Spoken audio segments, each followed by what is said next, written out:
உலகத்தின் பெருமை செல்வத்தின் பற்று எல்லாம் உதறிவிட்டேன். உலகத்தின் பெருமை செல்வத்தின் பற்று எல்லாம் உதறிவிட்டேன். உடல் பொருள் ஆவி உடைமைகள் யாவும் ஒப்பு கொடுத்து விட்டேன். உடல் பொருள் ஆவி உடைமைகள் யாவும் ஒப்பு கொடுத்து விட்டேன். நான் அவர் ஆலயம், எனக்குள்ளே இயேசு.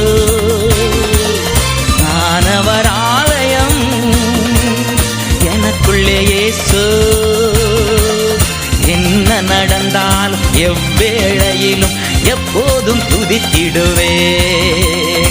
என்ன நடந்தாலும் எவ்வேளையிலும் எப்போதும் துதித்திடுவேன். இயேசுவின் பின்னால் நான் செல்வேன், திரும்பி பார்க்க மாட்டேன்.